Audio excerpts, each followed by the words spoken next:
Hi guys, ഇന്ന് നമുക്ക് easy and crispy ആയിട്ടുള്ളൊരു എഗ് കട്ട്ലൈറ്റും ടൊമാറ്റോ സോസും വീട്ടിലുണ്ടാക്കിയെടുക്കാം. അതിനുവേണ്ടി 2 ഉരുളക്കിഴങ്ങ് ഉപ്പിട്ട് 2-3 വിസിൽ കേൾക്കുന്നവരെ വയ്ക്കുക. തക്കാളി, ഇഞ്ചി, പച്ചമുളക്, വെളുത്തുള്ളി, മല്ലിയില ഇതെല്ലാം കൊത്തി അരിഞ്ഞ് വെച്ചതിന് ശേഷം ചീനച്ചട്ടിയിലേക്ക് വെളിച്ചെണ്ണ ഒഴിച്ച് ഇഞ്ചി, പച്ചമുളക്, വെളുത്തുള്ളി, സവാള കുറച്ച് ഉപ്പിട്ട് നന്നായി വഴറ്റുക. ആ സമയം കൊണ്ട് നമുക്ക് ബ്രെഡ് ക്രംസ് ഉണ്ടാക്കിയെടുക്കാം. ഇനി ഫ്ലെയിം നന്നായി ചെറുതാക്കി വെച്ച് 1/2 ടീസ്പൂൺ മഞ്ഞൾപ്പൊടി, 1 ടീസ്പൂൺ മല്ലിപ്പൊടി, 1/4 ടീസ്പൂൺ കുരുമുളക് പൊടി ഇട്ട് വഴറ്റി അതിലേക്ക് തക്കാളി കൂടെ ഇട്ട് നല്ലപോലെ വഴറ്റുക. അല്പം വെള്ളം കൂടെ ഒഴിച്ച് നല്ലപോലെ മിക്സ് ചെയ്ത് ഉടച്ചു വെച്ചിട്ടുള്ള ഉരുളക്കിഴങ്ങും കൂടെ ചേർക്കുക. പിന്നീട് അതിലേക്ക് 2 മുട്ട പൊട്ടിച്ചൊഴിച്ചിട്ട് കുറച്ച് ഉപ്പും കുരുമുളകും പൊടിയും കൂടി ചേർത്ത് നല്ലപോലെ മുട്ട മസാലയുമായിട്ട് ചേർത്ത് വേവിക്കുക. ഇടയ്ക്ക് ഇളക്കിക്കൊണ്ടിരിക്കണം, അടിയിൽ പിടിക്കരുത്.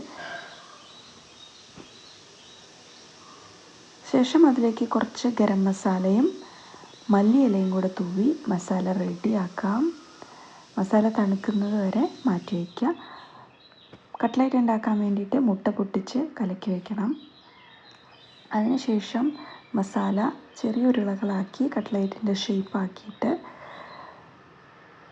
മുട്ടയിൽ മുക്കി ബ്രെഡ് ക്രംസിൽ മുക്കി ഓരോന്നായിട്ട് നമുക്കിങ്ങനെ ഉണ്ടാക്കിയെടുക്കാം.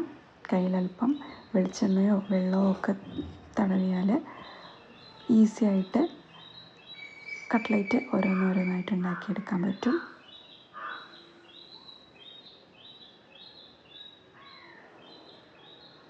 എല്ലാം ഒറ്റ സെറ്റിൽ തന്നെ ഉണ്ടാക്കിയെടുക്കുക. അതിനുശേഷം വെളിച്ചെണ്ണ ചൂടാക്കി നല്ല ചൂടുള്ള എണ്ണയിലേക്ക് ഓരോ കട്ട്ലൈറ്റാക്കിയിട്ടിടാം. ബാച്ചായിട്ട് നമുക്ക് കട്ട്ലൈറ്റ് മുഴുവനായിട്ടും പൊരിച്ചെടുത്ത് എണ്ണ വാർന്നു പോകാനായിട്ട് വയ്ക്കാം. ഇനി നമുക്ക് ടൊമാറ്റോ സോസ് ഉണ്ടാക്കാൻ 2 വലിയ തക്കാളി, 3-4 അല്ലി വെളുത്തുള്ളി, 2 വറ്റൽമുളക്, 2-3 ഗ്രാമ്പൂ, 2-3 കുരുമുളക് നന്നായി 2-3 വിസിലടിച്ച് പേസ്റ്റ് പോലെ അരിച്ചെടുത്ത് ജലാംശം നല്ലപോലെ മാറുന്ന രീതിയിൽ വഴറ്റിയെടുക്കുക. അതിലേക്ക് ആവശ്യത്തിന് പഞ്ചസാര, ഇവിടെ ഞാൻ 2 സ്പൂൺ പഞ്ചസാര എടുത്തിട്ടുണ്ട്. മധുരത്തിനനുസരിച്ച് 1 സ്പൂൺ സിന്തറ്റിക് വിനാഗിരിയും കൂടെ ചേർത്ത് കൺസിസ്റ്റൻസി സെറ്റ് ചെയ്യുന്നത് വരെ ഇളക്കി യോജിപ്പിക്കുക. അങ്ങനെ നമ്മുടെ സൂപ്പർ ടേസ്റ്റി ഈസി എഗ് കട്ട്ലൈറ്റും ഹോം മെയ്ഡ് ടൊമാറ്റോ സോസും ഇവിടെ റെഡി ആയിട്ടുണ്ട്. നല്ലൊരു കട്ടൻ ചായയുടെ കൂടെ 4 മണി പലഹാരമായിട്ടും ഗസ്റ്റ് വരുമ്പോഴും ഈസി ആയിട്ട് നമുക്ക് തയ്യാറാക്കാവുന്നതാണ്. എല്ലാവരും ട്രൈ ചെയ്ത് നോക്കി കമൻറ്റ്സ് അറിയിക്കുക. വീണ്ടും കാണുന്നവരേക്കും ബൈ.